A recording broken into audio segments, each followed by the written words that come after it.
Magandang umaga na po, no? Lampas alas 12 na sa atin pong mga kababayan sa Luzon, Visayas, Mindanao, sa atin pong mga kababayan na OFW, that we will address mamaya yung mga tanong nyo about your families at yung welfare nila, no? Gusto ko muna kayo batiin ng magandang umaga at batiin ang ating Pangulo ng belated happy birthday. I think we all, or many of us na gising pa ngayon, watch his address and na pakinggan natin yung kanyang marching orders, no? So after listening to him and spending the day talking to the different departments, and I think Sec Sunny Dominguez to be always on the line, and I thank yung mga taga DSWD, yung mga USEC at yung ating regional director, and of course Deputy Speaker El Rey Villafuerte, and also Presidential Secretary Vince Dizon, ang ating Presidential Advisor on Flagship Programs, and the Executive Secretary, no? So, in-expect ko na bukas makikwento ko sa inyo yung written part ng report, di ba? So, meron na yung live broadcast, yung report ng ating Pangulo, and he gave very clear marching orders. Pero dun sa specifics, allow me to talk about some of that tonight, and allow me to address also yung feeling ko as a legislator sa mga kasamahan natin sa IATF, no? So, to go straight to the point, sinabi ng Pangulo may 200 billion at ito ay para sa 2 months, 5 to 8,000 pesos para sa 18 million Filipino families. So, himayin muna natin isa-isa yon para klaro sa lahat, ha. There are more than 24 million Filipino families, no? So, about 109 million Filipinos. So, yung 6.6 million Filipino families, nasa formal sector yan. Yan po ang mga may trabaho, SSS, GSIS, may income tax and everything. So, there's going to be a different package, especially for micro, small, medium enterprises, kasi more than 90% ng trabahante or ng mga trabaho nasa micro, small, and medium enterprise. So there's going to be a package for that.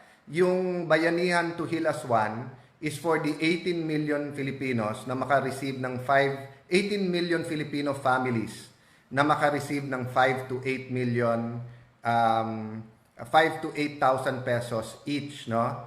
Then secondly, the law was also there to provide for yung mga medical needs, yung mga PPEs, personal protection equipment, protective equipment, at iba pang pangangailangan ng DOH at saka ng mga private hospitals, no? So I'll touch on that later. But siguro what I did is I looked at yung mga comments dun sa Facebook nung nagsasalita si ating Pangulo. And basically naman, di ba, yung suporta ng ating kababayan, kahit hirap na yung iba, nandiyan pa rin. Pero ang tanong talaga, paano nila makukuha at kailan nila makukuha? Okay. So, ayan po, si Steve Cayetano, hindi ko alam kung kamag-ano ko, kailan makukuha, no? Eksakto, tinanong niya.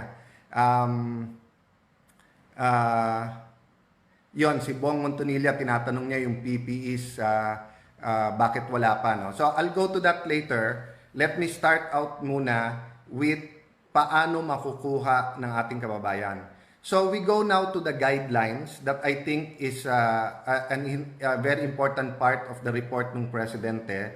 So, after natin mapasa ng batas ng Monday, napirmahan Tuesday, the different departments already came out with joint guidelines, no? So, I was reviewing it since Saturday. Basically, ang guidelines, nilahad niya yung mga existing na programa ng gobyerno. For example, sa DOLE, they identified TUPAD at saka yung CAMP, no? So, existing programs to na pwedeng dagdagan ng pondo, and then i-adjust ng konti yung guidelines for the present situation.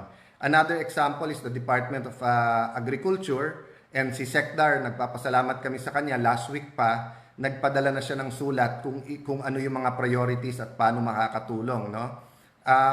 So Yung pong DSWD naman, meron siyang several programs na existing na. So let me tackle yung pinakamadali. Yung 4.4 million Filipino families po na kasama sa 4Ps or dun po sa conditional cash transfer, yan po ay dapat pinakamabilis. And kung may nakikinig sa DSWD, and of course sa economic team, sa IATF, sana ma-release na kaagad yon kasi nasa gobyerno na ang records na nasa DSWD na yan.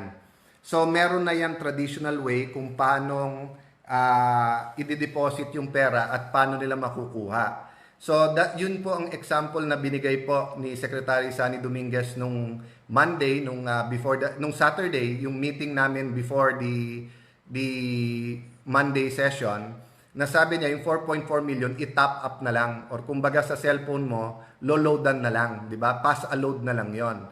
So 4.4 out of the 18 million pwedeng gawin 'yon.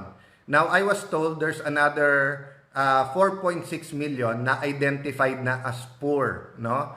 So yan ang tinitignan na ng DSWD kung yan ay binibigyan at kasama na sa programa nila. Kung mabibigyan din directly yan, then 9 million na yan, kalahati na, no? So, paano yung kalahati pa? And kanina sa DZMM, yung isang director po natin sa DSWD, very articulate naman, kunikwento niya, no? But siguro, for a little bit more clarity, I think ito yung sinasabi niyang magkakaroon ng social amelioration card, no? Ito po yung sinasabi niya.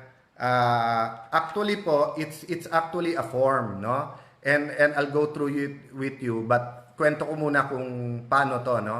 So, basically, itong form na to, okay, na iba-ibang ahensya ang nandyan, no? DILG, so, tignan ko sandali, ayan.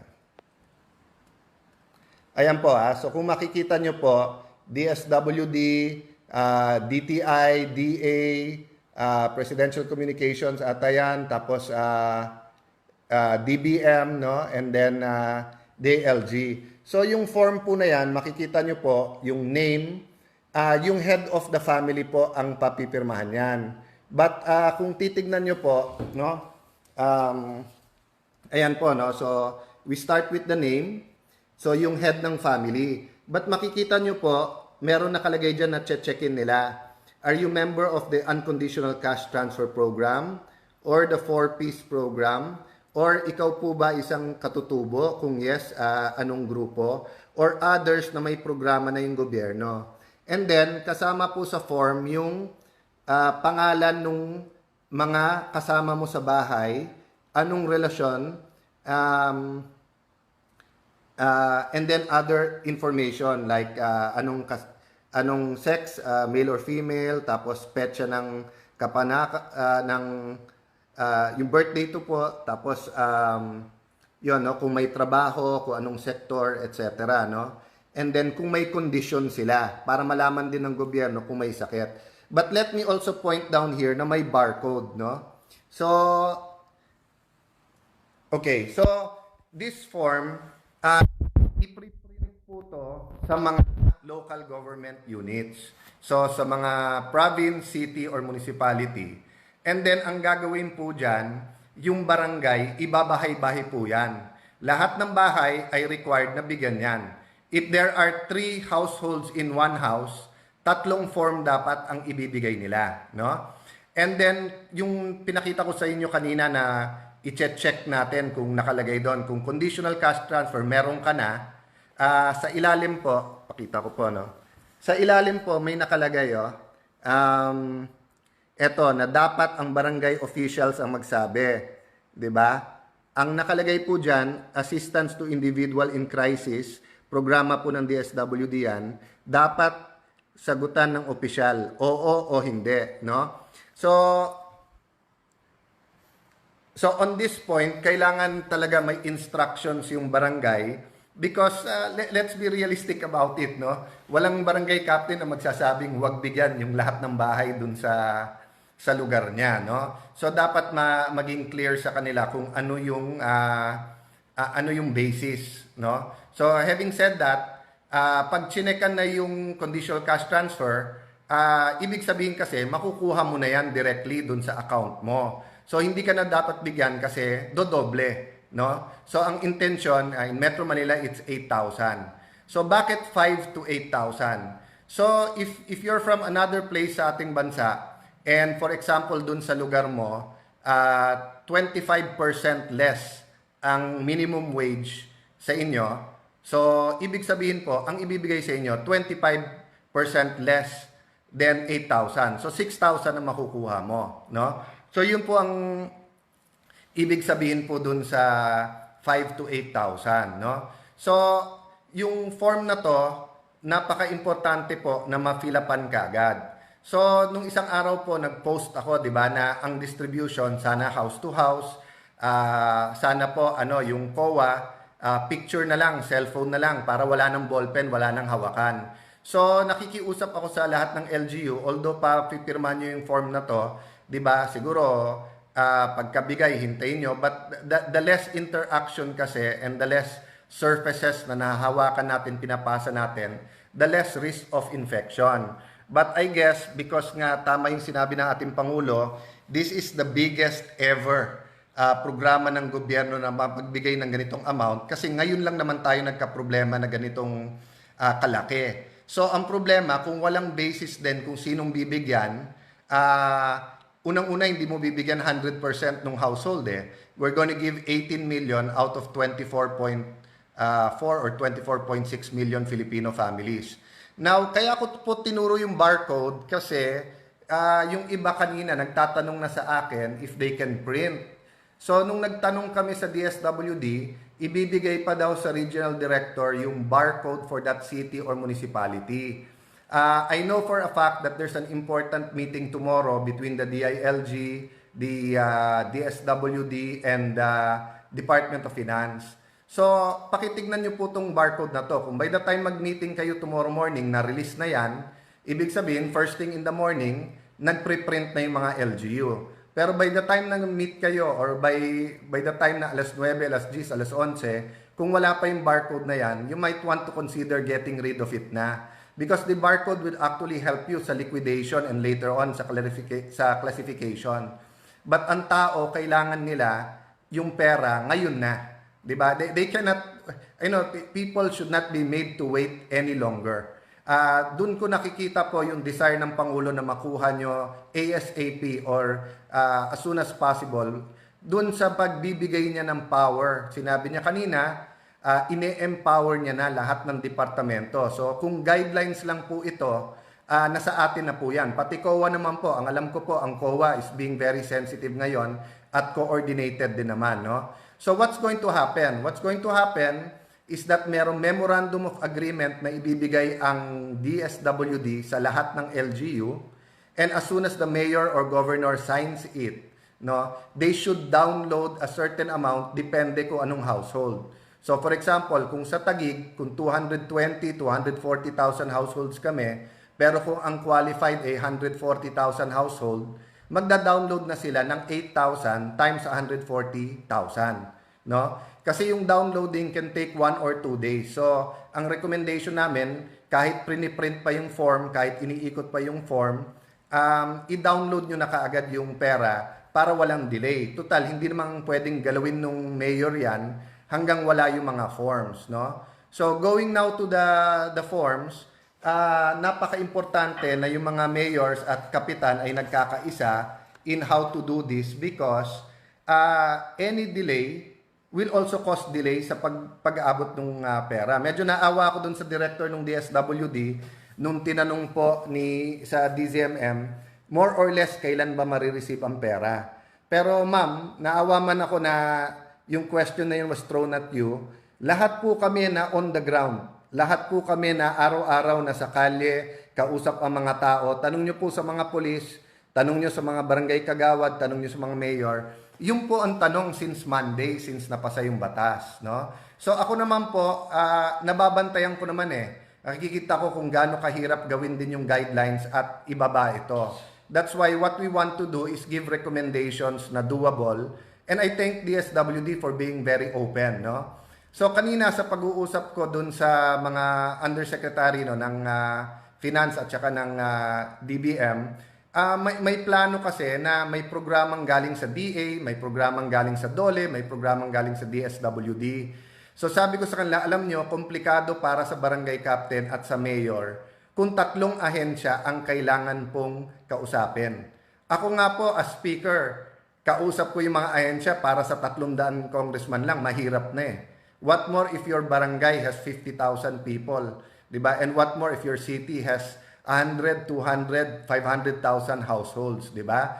So kung ang gagawin natin ay sa DSWD, yung traditional na guidelines ng AIX which is 5,000 lang, so yung 3,000 para maging 8,000 manggagaling pa sa DOLE. So magdodoble pa yung listahan mo, no? So ang suggestion ko, total, yung mga programa na to ay regular programs at may pondo ito. Yung present na pondo nyo, which is anywhere between only 1 to 9 billion per department or 10, di ba? Billion. I-hold nyo yan, gamitin nyo yan for your specific purpose, no? I'll explain that a little bit later. But yung 200 billion, ang tignan natin kung paano natin i-distribute in the fastest way and in the most efficient way, no? So, meaning for example, no, if DSWD has 9 billion para sa AIX, yan po ay para sa mga nagkasakit, yan po yung sa mga individual na may crisis, di ba, namatayan, etc. So, keep using the money for that.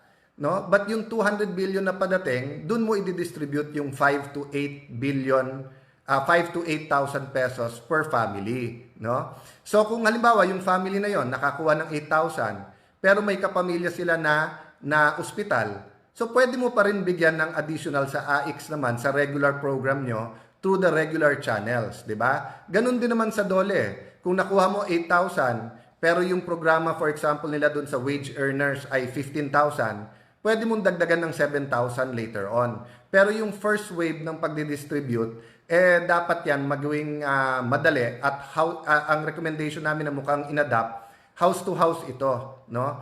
So yung mga kapitan at LGU. So ang recommendation namin po ay may 5 kasama. First, yung LGU, kasi syempre siya nag-implement. Second, yung barangay. Pangatlo po, pwedeng congressional staff, no? Para ma-report ka agad din sa Kongreso kung may problema sa implementasyon ng batas. Pang-apat, PNP or AFP. Kasi pera tong dala na to eh. So syempre kailangan yung security din na niyan, di ba? And then yung panglima, yung association or yung NGO o homeowners association or kung urban poor yon, yung urban poor organization. Bakit? Kasi we want the least number of people to go into your barangays.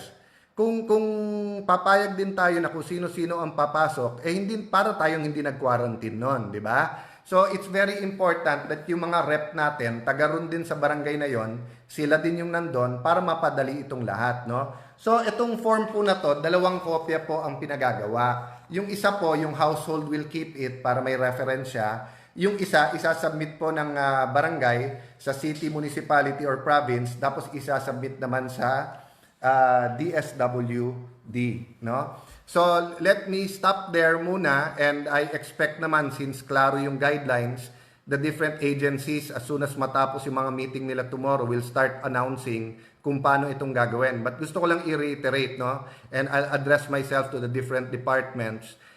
Kung pwede po, dun sa first wave, yung pinakasimple, isang ahensya na lang. DSWD na lang at saka yung LGU, 5 to 8,000. Anyway, the other agencies will still have their chance. So for example, a fisherman household ng isang mangingisda will get the 8,000. Oh, yes, sa Metro Manila po, meron pa rin marginalized fishermen sa Laguna Lake at saka sa Manila Bay. So halimbawa, nakakuha po yan ng 8,000 pesos, pero may programa ang fisheries o DA para sa kanila, pwede naman madagdag yun kasi kulang pa rin naman Ganun din po sa probinsya. So let's say rice fields po yun, yung farmer po natin, nakakuha siya 8,000 DSWD, pero halimbawa may programa kayo dun sa seeds o kaya sa pagtatanim niya o crop insurance o kung ano man, hindi po conflict yun So let's oversimplify it, no? Let me go to the second part po nung what I want to talk to you about. But this time around naman po, let me address myself to the different secretaries and the task force, no? And let me speak as an ordinary citizen, pero nababasa ko sa comment sa Facebook at saka nakikita ko po yung reaction ng mga tao no? First and foremost, 'di ba? Since empowered na kayo lahat ng ating pangulo, ang request ko po, we speak with one voice. Okay? Ulitin ko po we speak with one voice. Ibig sabihin, hindi po pwede na different members of the task force, iba po ang sasabihin. I know that's not the intention, and I know sometimes tricky yung media kasi pag nagtanong, nag-clarification, yung context minsan, lalo kung tweet pa lang yon or kung nasa online na hindi kompleto, kung hindi naman yung buong video, minsan nami-misinterpret. But I'll give you an example. Di ba? Today, sabi ng isang news report, sabi ni Sec Anyo, hindi dapat i-extend yung quarantine. Sabi naman ng isang report, sabi ni Sec Duque, dahil hindi pa naman natin nakikita yung peak at hindi pa natin nakikita yung takbo ng dapat i-continue yung quarantine or hindi pa niya nakikita yung dahilan to stop the quarantine. So, I know they're telling us their opinion regarding yung kanilang duty. So, kay Sec Anyo as DILG sa law enforcement sa quarantine. Pero si Sec Duque naman sa health. So, anong point po na to? Sana po, yung discussions na yan, dyan na sa inyo sa task force. Pero pag lumabas, isa lang ang sasabihin, di ba? Kasi hindi naman pwede kung may 15 membro ng task force, 15 ang opinion, malilito talaga ang mga tao. At pag nalito ang tao, akala nila nalilito din ang gobyerno. But I'm very confident that actually, hindi naman yan ang ibig nyo sabihin. So this is what I was saying the other day, that communication problem, minsan communication problem, no? Let me go on and address myself to DOH, no? I know na talagang overwhelming ang task ninyo. Nakikita ko naman, very professional naman yung spokesperson nyo. But having said that, you have to get the point. Nalilito ang tao dahil hindi lang naman word nyo ang nakikita. I'll give you an example. Nabasa ko po, may businessman, magbibigay daw ng 500 million na PPEs, worth ng PPEs. Tapos nabasa ko naman, marami pong nagre-raise ng funds privately, and thank you po sa inyo, para po bigyan ng PPEs yung mga ospital. And then here comes DOH saying, don't worry, 2 billion na ang pinabibili natin, no? So, yun po ang point ko, no? One voice, but aside from one voice, kailangan may simplicity at clarity. Ang kulang po kasi sa sinasabi ng DOH, ilan ba ospital natin, ilan bang beds? Paano nyo ba kino-compute yung PPEs, no? Yung personal protective equipment, no? So, may isang health expert, binigyan ako ng formula. Ayoko lang sabihin dito kasi bine-verify ko at hindi naman ako health expert, but just an example, sabi niya, sa isang bed, let's say kung 10 ang kailangan na PPEs, di ba? Kasi hindi naman pwedeng same PPE parati ang gagamitin, lalo pag COVID-19 na pinag-usapan. So, mako-compute mo yung kailangan na PPEs, mako-compute nyo to regarding ilan ang beds. Ganun din naman yung beds, di ba? Mako-compute nyo sa anong projection nyo kung ano yung peak ng ma-infect at ilan ang ma-hospitalize, di ba? So, ang problema po kasi, di ba, may mga international shows na napapanood na ng ating mga kababayan So, nako-compare nila kung paano yung National Health Service halimbawa ng UK or kung paano si Governor Cuomo ng New York or kung paano si President Trump, yung Surgeon General, yung Secretary of Health nila magsalita. So, for example, no, sinabi ni Governor Cuomo na, well, the hospitals are saying that because they're used to having a supply of 3 months. And they'd be rather that at least 1 month yung supply. But I can tell you all of our hospitals have supply for the next few days and we're purchasing enough for the next few days.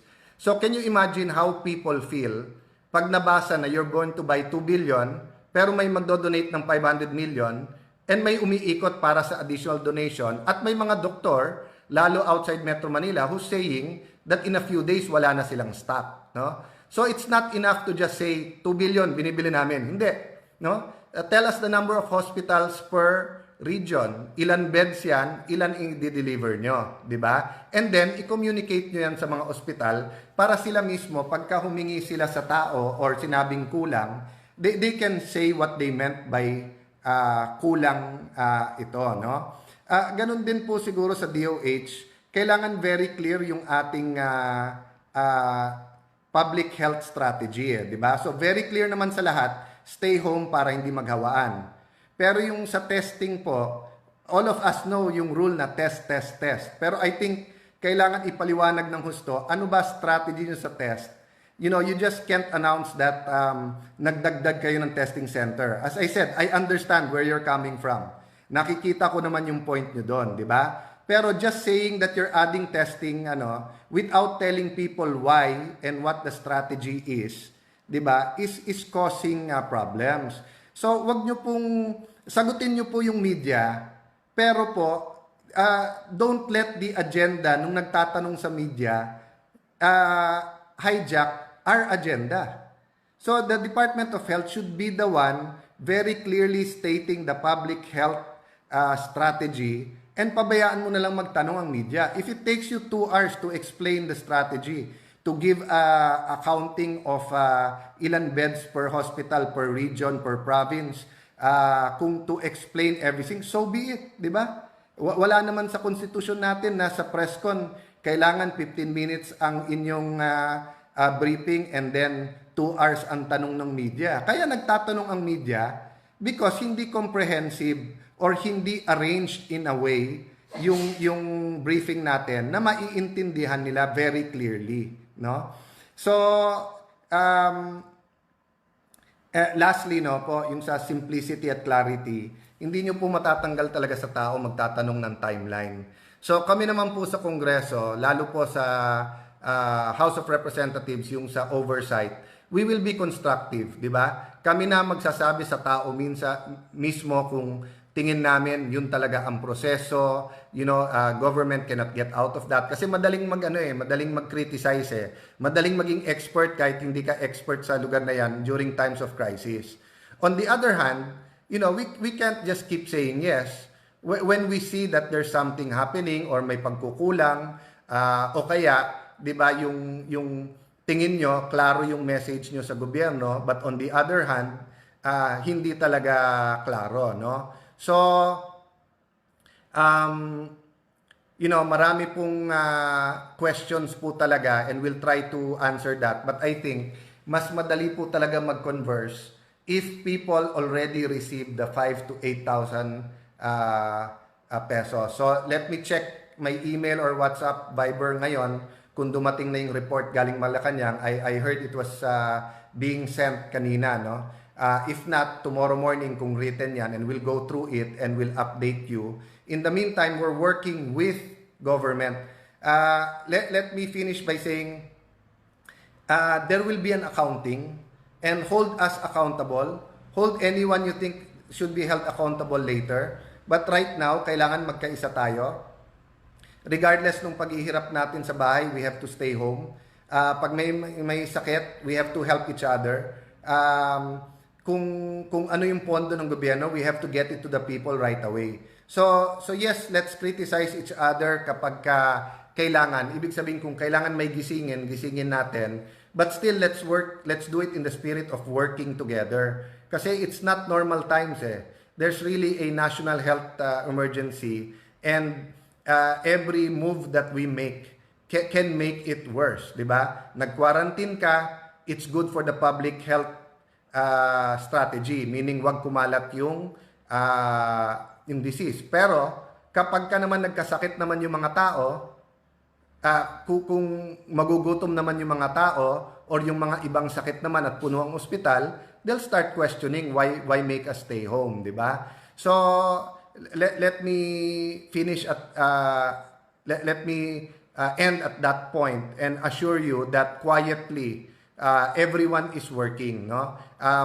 Si Chairman Joey Salceda, for example, and si Stella Kimbo and si Sharon Garin, no, were sending me already their ideas about the second package o yung pong sinabi ni Presidente that the economic team is working on yung para naman sa small, medium and micro enterprises o para sa mga negosyo naman, no? So everyone's working, but we have to do it in a way that will really help, no? So I'll see the report, and siguro after seeing the report, I'll give a call then to Senate President Soto to consult with him kung paano magpro-proceed further yung aming oversight committee at paano kami makakatulong. In the meantime, lahat ng nakakausap ko sa iba't ibang departamento, thank you for your patience.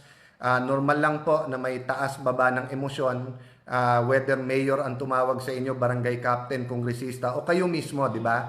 Because people really need to get the resources quickly, no?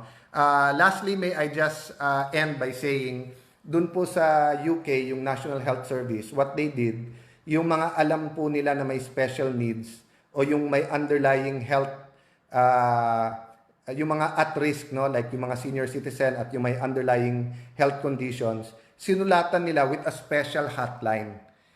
Kasi po kahit anong hotline ibigay natin ngayon, it's puno minsan hindi pa nasasagot, di ba? Or pag nasasagot, pinapasa. But there are really vulnerable parts of our society that need a special line. Tandaan po natin kung may mangyari sa isa man lang, no? Isa man lang ng kababayan natin sa barangay and malaman yung nangyari yon, wala namang sisisihin iba kung hindi gobyerno.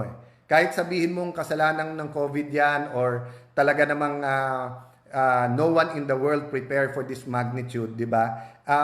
In the end, di ba, ang tatay at nanay ay ang gobyerno. So let's support, no? Someone who's been very much a father to us, Tatay Digong, by following his instructions. Marching orders, he's devolved the powers, he's given you the powers, so let's work together to do it. So update ko po kayo bukas. Good night po everyone, have a good sleep and cherish the time with the family and don't forget to pray. Pray po tayo ng pray. God bless you po, good night po.